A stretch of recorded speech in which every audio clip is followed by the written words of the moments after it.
हे ग्रहण थोडं इमोशनल असणारच आहे, पण ते एक प्रकारे कार्मिक प्रेमामध्ये, नात्यामध्ये आणि आपल्या व्हॅल्यूजमध्ये म्हणजे आपल्या मूल्यांमध्ये एक रियालिटी चेक मिळेल आपल्याला. त्यामुळे डिजिटल अपॉर्च्युनिटी मिळेल किंवा एखादा अनएक्सपेक्टेड फायनान्शियल सपोर्ट मिळू शकतो आणि रिलेशनशिप मधले जे खूप दिवस आपण दाबून ठेवलेले असतात त्या इमोशन्स बाहेर येऊ शकतात. हे जे काही बाहेर येणं आहे ना, ते खूपच जास्त स्फोटक आणि अचानक असू शकतं. काही डिसिजन्स हे खूप वेगाने घेतले जातील. ही पार्टनरशिप आपण मोडू शकतो, मग ती लग्न असेल किंवा बिझनेस पार्टनरशिप असेल. म्हणजे ही जी काही मंगळ आणि युरानसची एनर्जी आहे ती थोडेसे मायनर ऍक्सिडेंट्स पण घडवून आणू शकते. 14 आणि 15 मार्च हे दिवसही खूप महत्वाचे असतील. पावर असणार आहे की त्यांनी आपल्या आयुष्याचा नेक्स्ट चॅप्टर बदलेल.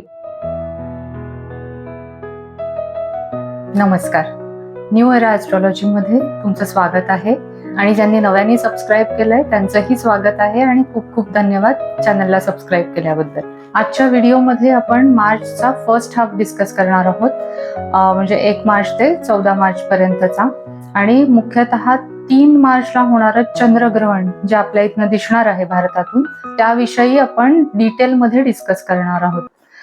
हे ग्रहण खूप पॉवरफुल असणार आहे कारण ते सिंह आणि कुंभ राशीच्या ऍक्सिसवर घडणार आहे आणि त्याच्यामध्ये आपली आयडेंटिटी, आपलं अस्तित्व, आपला पर्पज, आयुष्याचा ध्येय आणि आपली सर्वांची एकत्रित प्रगती किंवा आपलं आध्यात्मिक जडणघडण, स्पिरिच्युअल रिस्ट्रक्चरिंग, अशा सगळ्या पॉवरफुल थीम्स हे ग्रहण ऍक्टिव्हेट करणार आहे. हे ग्रहण थोडं इमोशनल असणारच आहे, पण ते एक प्रकारे कार्मिक रिअलाइनमेंट ज्याला म्हणतात ना, तसं काहीतरी करणार आहे आपल्या बाबतीत. तर आपण आता स्टेप बाय स्टेप डिटेलमध्ये काय असणार आहेत हे डिस्कस करूयात. चंद्र सिंह राशीत असणार आहे आणि तो केतू बरोबर युती करणार आहे आणि त्यावेळेला सूर्य कुंभ राशीत असणार आहे आणि तो राहू बरोबर युती करणार आहे. त्यामुळं कुंभ आणि सिंह हा ऍक्सिस ऍक्टिव्हेट होतोय. जेव्हा केतू चंद्राबरोबर सिंह राशीत युती करतो तेव्हा तो आपल्याला हेच सांगतोय की तुमचं जे काही इगो बेस्ड पर्सनॅलिटी आहे किंवा आउटडेटेड इगो पॅटर्न्स आहेत ते थोडेसे आता सोडून द्यायला पाहिजे आहेत. आणि जेव्हा राहू कुंभ राशीत सूर्याबरोबर युती करतो तेव्हा तो आपल्याला हाच मेसेज देतोय की तुम्ही आता सगळ्यांच्या दृष्टीने एकत्रित आपली प्रगती कशी होईल, आपलं एकत्रित ध्येय काय असणार आहे याच्यावर विचार करायला पाहिजे आहे. त्यामुळे पर्सनल लेवलला हे एक्लिप्स थोडंसं आपल्याला काय टेन्शन देणार आहे, तर आपल्या वरिष्ठांबरोबर थोडे इश्यूज होऊ शकतात, वादविवाद. आपले सिनियर्स, मग ते घरातले असतील किंवा कामाच्या ठिकाणचे असतील किंवा इतर कुठले असतील, ते ज्यांना आपण वरिष्ठ अथॉरिटी फिगर्स म्हणतो, त्यांच्याबरोबर थोडेसे इश्यू येऊ शकतात. त्यानंतर आपला जो रोल आहे समाजातला असेल, कंपनीतला असेल, घरातला असेल, तो रोल, ते आपलं स्टेटस किंवा आपल्याला मिळणारं श्रेय, प्रशंसा, ह्याविषयी काहीतरी प्रश्न विचारले जातील, उठतील.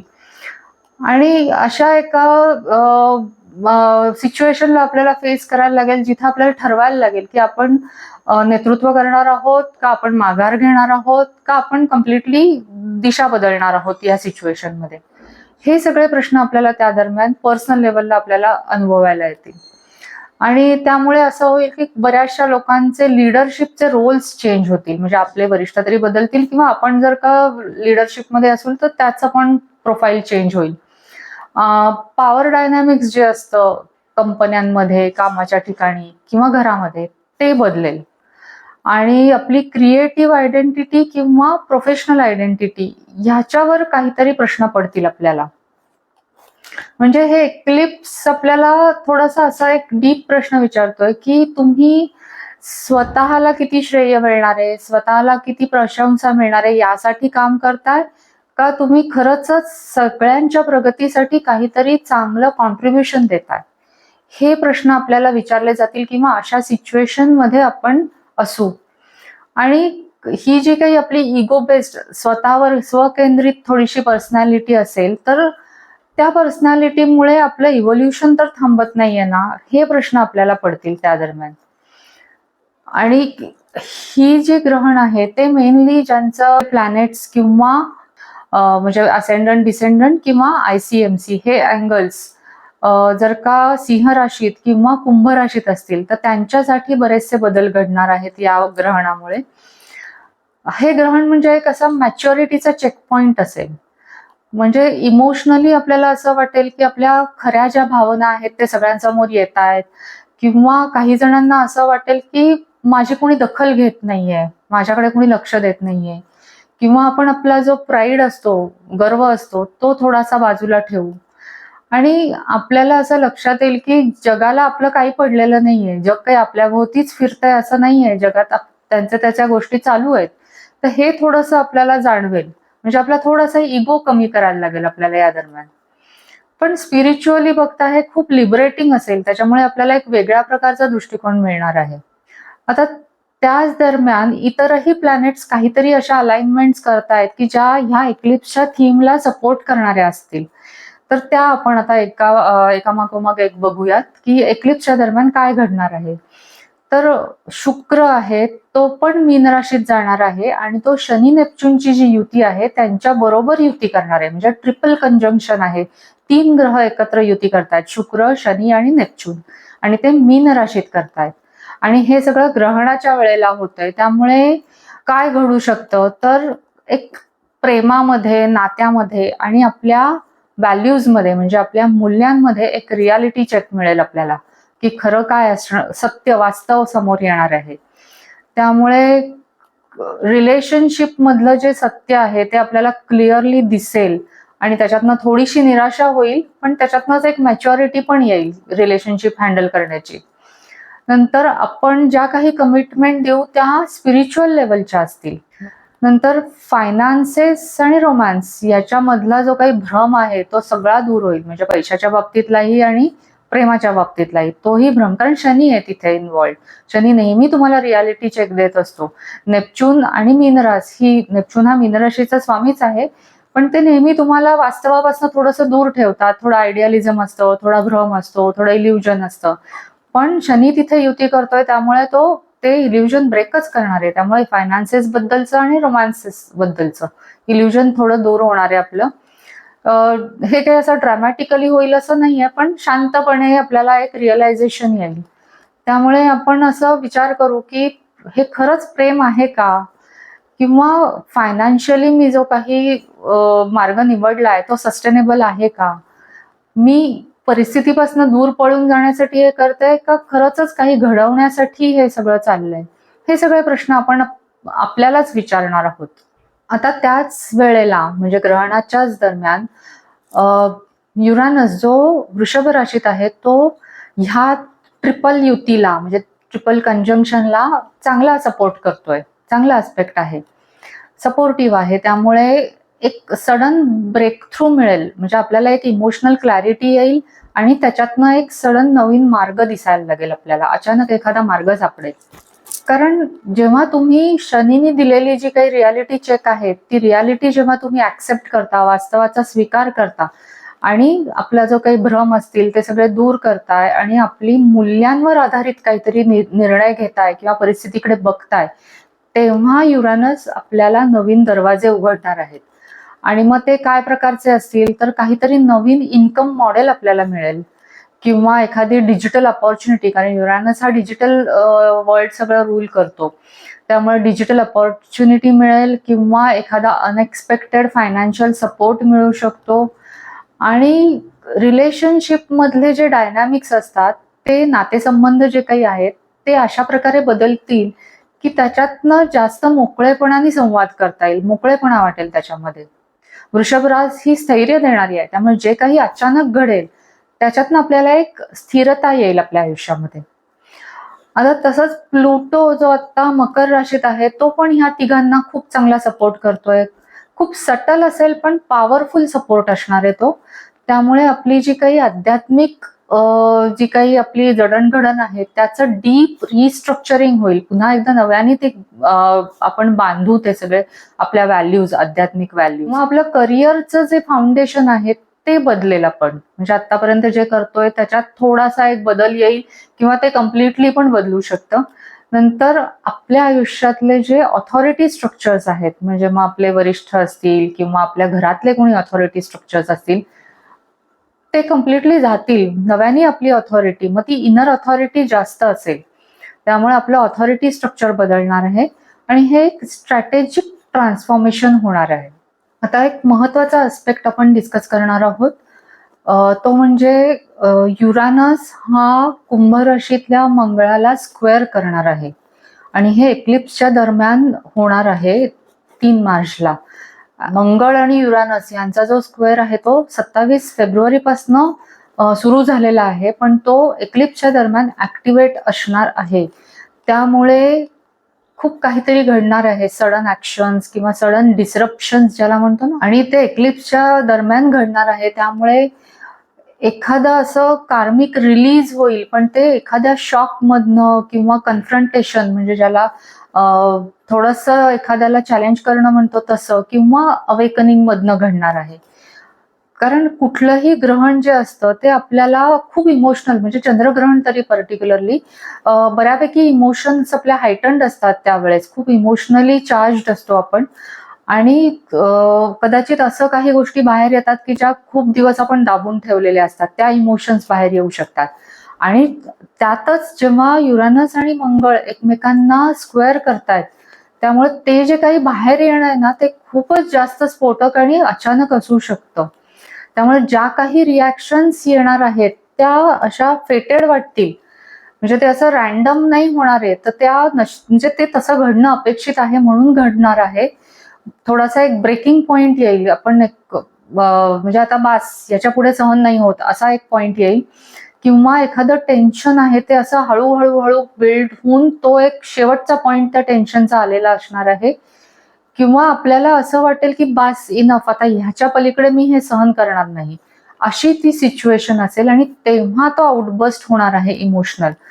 आणि हा जो स्क्वेअर आहे त्यामुळे जे काही घडणार आहे ते शॉकिंग असणार आहे, आणि ते असं असेल की हे मी एक्सपेक्ट केलं नव्हतं, हे काय घडलं, हे असं काहीतरी घडणार आहे.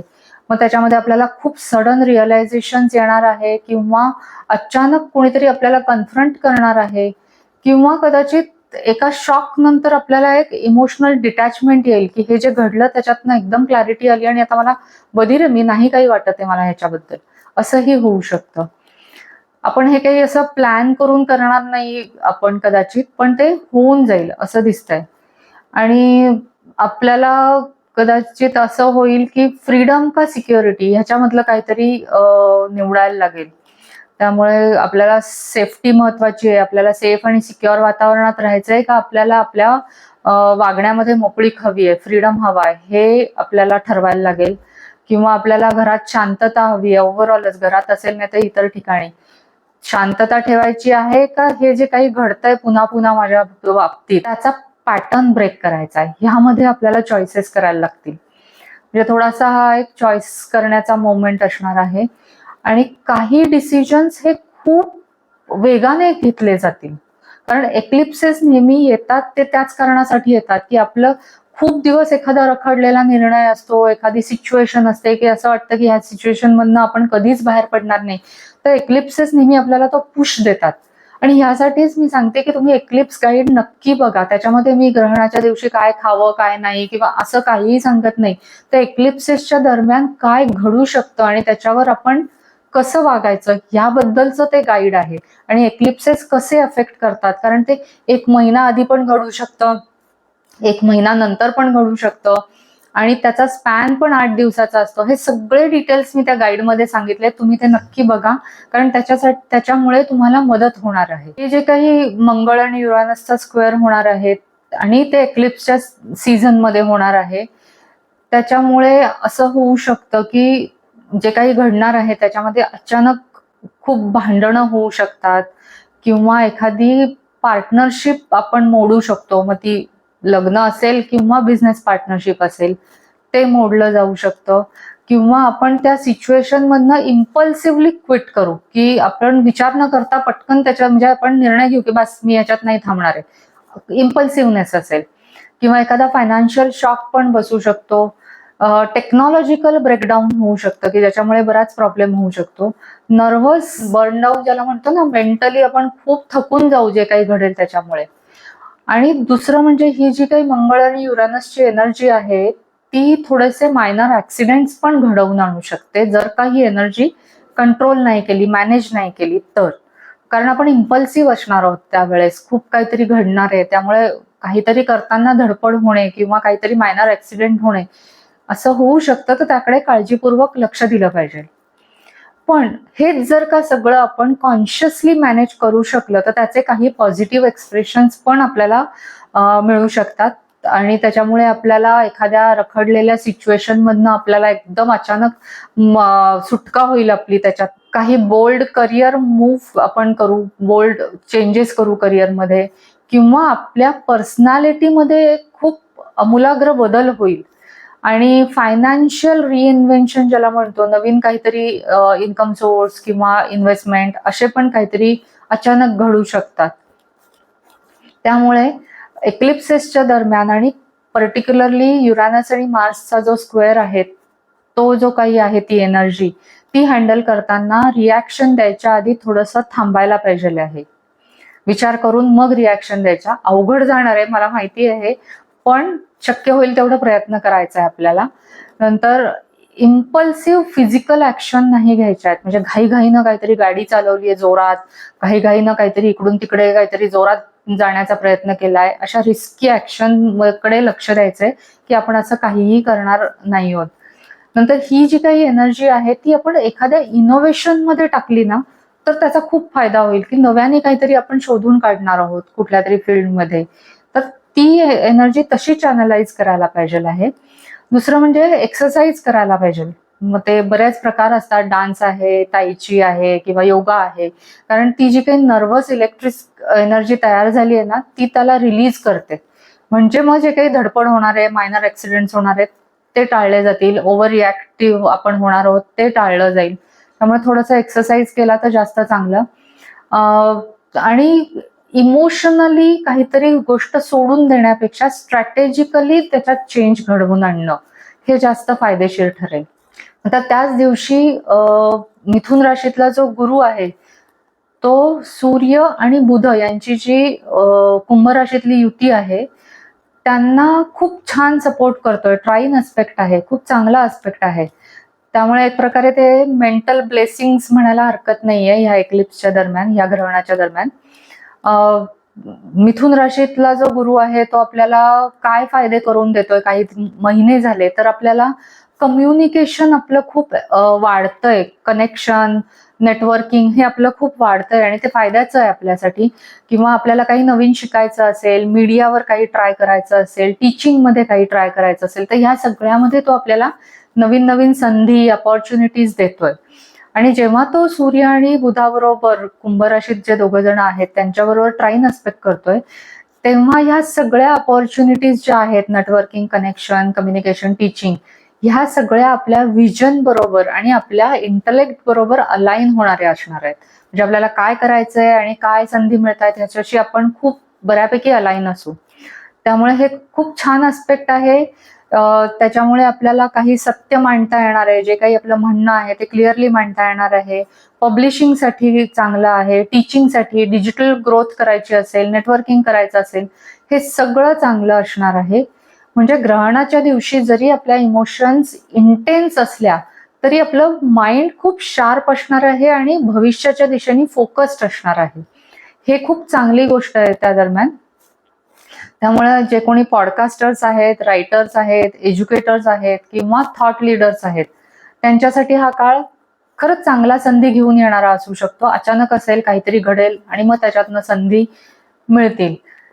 त्यामुळे ह्या एक्लिप्स जे काही आहे, ग्रहण आहे, ते असं केऑटिक नसणार आहे की काहीतरी गोंधळाचं घडलंय, खूप काहीतरी घडलंय, पण ते इव्होल्युशनरी असेल. अचानक गोष्टी घडतील पण त्या इव्होल्युशनकडे नेणाऱ्या असतील, प्रगतीकडे नेणाऱ्या असतील. आणि मेसेज हाच आहे आणि क्लिअर आहे की इगो सोडून द्यायचा आहे. प्रेम, नातेसंबंध आणि पैसे या बाबतीत थोडं सिरियस व्हायचंय आणि आपल्या स्पिरिच्युअल व्हॅल्यूजशी अलाइन्ड असणारं काहीतरी आपल्याला घडवायचंय. त्यामुळे हे एक मॅच्युरिटीचं पोर्टल असणार आहे 3 तारखेला. जे काही घडणार आहे, वेगवेगळे प्लॅनेट्स एकत्र येऊन आणि ग्रहण होणार आहे, तर हे सगळं एक मॅच्युरिटीचं पोर्टल असणार आहे. आता हे ग्रहण कुणाला जास्त डायरेक्ट इम्पॅक्ट देणार आहे, तर ज्यांचे ग्रह 14 ते 22 डिग्रीमध्ये कुंभ रास किंवा सिंह राशीत असतील, किंवा मिथुन राशीत असतील, किंवा मीन राशीत असतील, तर त्यांना हे ग्रहण जास्त डायरेक्ट मेसेज देणार आहे. त्यांना या ग्रहणाचे परिणाम जास्त जाणवणार आहेत.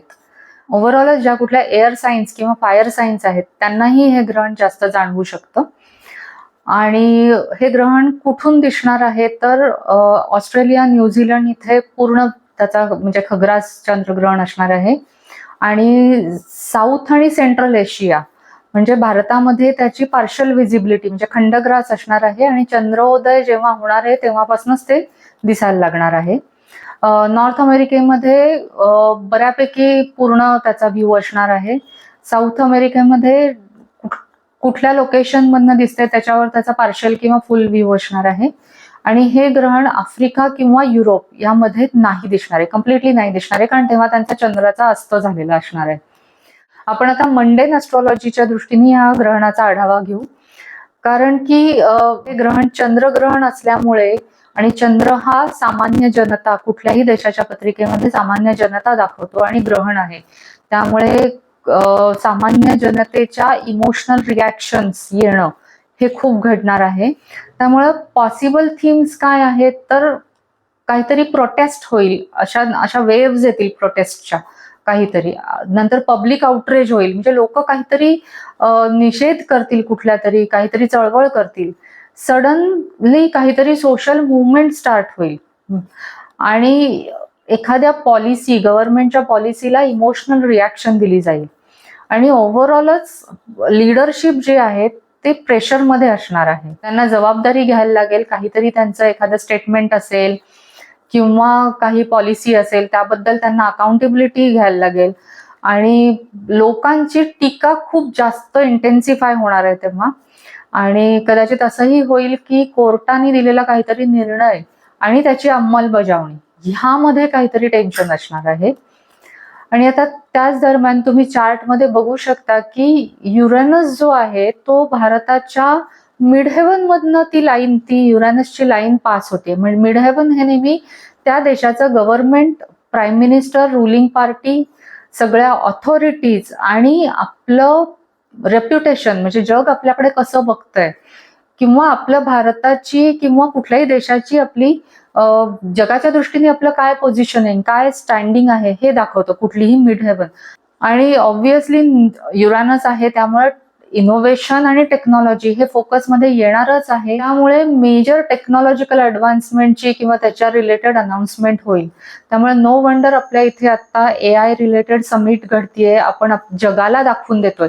आणि जेव्हा ती मिड हेवन असतं ना, ती लाईन मिड हेवन मधनं जात असते, तेव्हा जे काही घडणार आहे ना ते जगासमोर घडणार आहे. त्यामुळे आपण जे काही AI रिलेटेड प्रदर्शन चाललंय हे जगाला दिसतंय की भारताने किती ऍडव्हान्समेंट केलेली आहे टेक्नॉलॉजीच्या दृष्टीने. त्यामुळे ही इव्हेंट अगदी ह्या जी काही प्लेसमेंट आहे त्याच्याप्रमाणेच जातीये. आणि आता दुसरी लाईन बघितलीत तुम्ही तर मंगळ आहे तो आपल्या डिसेंडंट लाईनला म्हणजे 7व्या अपोनंटचं जे घर असतं तिथनं जातीये. त्यामुळे थोडंसं एक्सटर्नल टेन्शन असणार आहे. फॉरेन रिलेशन्स मध्ये काही जे काही अग्रीमेंट्स, ट्रीटीज होत आहेत त्यामध्ये, किंवा ट्रेड पार्टनर्स किंवा पब्लिक अपोजिशन या सगळ्यामध्ये थोडंसं टेन्शन असणार आहे. आणि तसंही मंगळ नेहमी मिलिटरी, ॲग्रेशन, कॉन्फ्लिक्ट, असर्शन हे सगळं दर्शवतो. त्यामुळे हे जेव्हा मंगळ आणि युरानस एकमेकांना क्रॉस जात आहेत, तुम्ही चार्टमध्ये बघू शकता, तेव्हा थोडंसं बॉर्डरमध्ये टेन्शन येईल. आपल्या ज्या काही बॉर्डर्स आहेत, चायना असेल, पाकिस्तान असेल किंवा अजून दुसरी बॉर्डर असेल, तिथे टेन्शन असेल. मिलिटरीला थोडंसं स्वतःची पॉवर दाखवण्याचं वेळ येईल की आम्ही पण तयार आहोत असं दाखवलं जाईल. किंवा काही वेळेला डिप्लोमॅटिक कन्फ्रंटेशन्स होऊ शकतात. म्हणजे अमेरिकेबरोबर जे काही आता चालले आहेत त्याच्यामध्ये काहीतरी आपलं कन्फ्रंटेशन होईल. आणि इंटरनॅशनली जे काही प्रोव्होकेशन होईल त्याला आपण स्ट्रॉंग रिॲक्शन देऊ, म्हणजे दाखवून देऊ की आम्ही पण काही कमी नाही आहोत. आपल्या एक असर्शनची एक त्याच्यात जेस्चर असेल. याचा अर्थ युद्ध होईल का, तर नाही, युद्ध नाही होणार, पण थोडंसं असर्टिव्ह, म्हणजे आपल्याला दाखवायला लागेल की तुम्ही काहीही वागलात तर आम्ही ऐकून नाही घेणार, तर आमचीही ही तयारी झालेली आहे, हे दाखवण्याचा एक प्रयत्न असणार आहे त्यावेळेस. म्हणजे मंगळ आणि युरानस जेव्हा क्रॉस करतायत, हे कॉम्बिनेशन थोडं एक्सप्लोजिव्ह आहे. आपण पर्सनल लेवलला काय घडेल हे डिस्कस केलेलंच आहे, पण हिस्टॉरिकली जर का आपण बघितलं तर त्याच्यामध्ये काही सडन ऍक्सिडेंट्स येतात, एक्सप्लोजन्स झालेले आहेत, किंवा टेक्नॉलॉजिकली मिसहॅप झाला आहे, मिलिटरीचे इन्सिडेंट्स काही घडलेले आहेत, किंवा विमान प्रवास, इलेक्ट्रिकल काहीतरी त्याच्या रिलेटेड काहीतरी घटना घडलेल्या आहेत. त्यामुळे सडन डिफेन्स ऍक्शन घडणं, किंवा जनतेने एक खूप मोठ्या प्रकारे निषेध नोंदवणं, हे पण होऊ शकतं. किंवा इन्फ्रास्ट्रक्चरल ऍक्सिडेंट्स, म्हणजे रोड ऍक्सिडेंट्स असतील, काही बिल्डिंग कोसळणे, असं काहीही घडू शकतं. भूकंपाने काही पडू शकतं, म्हणजे हे सगळ्या गोष्टी घडू शकतात. किंवा अनएक्सपेक्टेड जिओ पॉलिटिकल शॉक्स पण येऊ शकतात, कारण हे सगळे अँग्युलर लाईनवर आहेत आपल्या, आणि आपल्या अपोनंट कडनं पण घडू शकतात. त्यामुळे हे जरा जास्त घटना घडू शकतात ह्या काळामध्ये.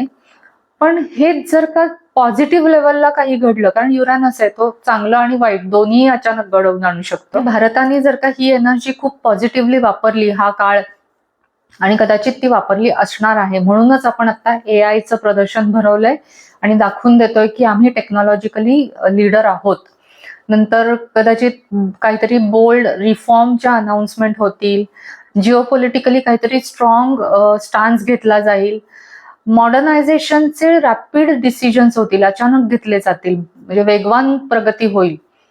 आणि त्यामुळे युरानस हा इनोव्हेशनचा प्लॅनेट आहे, आणि त्याची ती एनर्जी जर का आपण वापरली, मी पर्सनल लेवलला हेच सांगितलंय की ही एनर्जी तुम्ही इनोव्हेशन मध्ये वापरली तर ती खूप चांगल्या प्रकारे रिझल्ट देईल.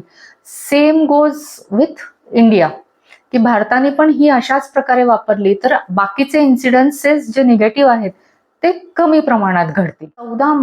14 आणि 15 मार्च हे दिवसही खूप महत्वाचे असतील, आणि एक्लिप्सच्या दरम्यान जो काही मेसेज मिळालेला असेल किंवा जे काही घडलं असेल त्याच्यावर काहीतरी ठोस पावलं उचलण्याचा हा काळ असणार आहे. 14 आणि 15 मार्चच्या दरम्यान पॉवरफुल दिवस असणार आहे, कारण त्या दिवशी मंगळ हा राहू बरोबर युती करतोय एक्झॅक्टली कुंभ राशीमध्ये 0 डिग्री ऑर्ब मध्ये, आणि बुध जो आहे तो पण त्यांना तिथे जॉईन करणार आहे. म्हणजे हे पुन्हा एकदा ट्रिपल कंजंक्शन आहे, 3 जण एकत्र आलेत कुंभ राशीमध्ये. आणि मिथुन राशीतला जो गुरु आहे तो त्यांना खूप चांगला सपोर्ट करणार आहे. म्हणजे ही जी काही पॉवरफुल अलाइनमेंट झाली आहे तिघांची युती, त्याला ज्युपिटरचा खूप चांगला पाठिंबा असणार आहे, ब्लेसिंग्स असणार आहे ज्युपिटरचे. पण त्याच वेळेला गुरु जो आहे तो शुक्राला, तो मीन राशीमध्ये असणारे शुक्र, त्याला मात्र स्क्वेअर करणार आहे. काहीतरी कारणाने हा स्क्वेअर घडलेला आहे, पण ओव्हरऑल कंबाईंड ह्या सगळ्या अलाइनमेंट बघितल्या तर ती एक ग्रोथ एनर्जी आहे, प्रगतीकडे नेणारी एनर्जी आहे, पण वास्तवाला धरून जाणारी असणार आहे ही. म्हणजे असं नाही की ग्रोथ एकदम खूप फास्ट घडली आहे, विचार न करता घडली, असं नाही, तर रियालिटी चेक मधनं ती ग्रोथ घडणार आहे. तर कसं कसं घडणार आहे ते आपण बघूयात. मंगळ जो राहू बरोबर युती करणार आहे त्याच्यामुळे काहीतरी विधिलिखित जे आहेत त्याला एक चालना मिळणार आहे. ही अजिबात पॅसिव्ह एनर्जी नाही आहे किंवा अशी शांत रिफ्लेक्टिव्ह एनर्जी पण नाही आहे, तर ही ऍक्शनची एनर्जी आहे, मुवमेंट होणार आहे. त्यामुळे आपल्याला एक अर्जन्सी असेल काहीतरी निर्णय घेण्याची, आपलं धाडस वाढणार आहे, आणि कुठेतरी असा एक पॉइंट येणार आहे की आता बस हे ठरवायला लागेल, आणि जे काही माहिती झालंय त्याच्यावर आपल्याला ऍक्शन घ्यायला लागणार आहे. आता जेव्हा बुध पण त्यांना जॉईन होतोय, बुध पण त्यांच्यामध्ये युती करतोय, त्यामुळे असं होईल की बुध हा कम्युनिकेशनचा प्लॅनेट आहे. त्यामुळे जे काही बोलणार आहोत, कॉन्व्हर्सेशन आहे, ते खूप महत्वाचं कॉन्व्हर्सेशन घडणार आहे. आपण काही अनाउन्समेंट केल्या किंवा आपल्याला काही अनाउन्समेंट मिळाल्या तर त्याला एक वजन असणार आहे की काय आपण ठरवलंय त्याच्याबद्दल.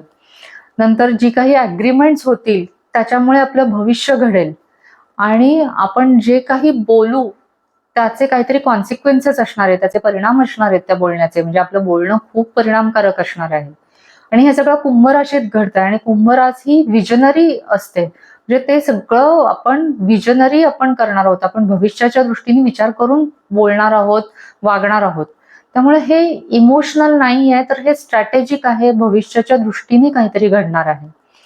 आणि ओव्हरऑल हे कॉम्बिनेशनच असं आहे की जे पब्लिक स्पीकिंगसाठी किंवा काहीतरी नवीन आयडिया लॉन्च करण्यासाठी, काही लिखाण करण्यासाठी, टीचिंगसाठी किंवा इंटलेक्च्युअल बोल्ड डिसिजन घेण्यासाठी ही एनर्जी खूप सपोर्ट करणार आहे.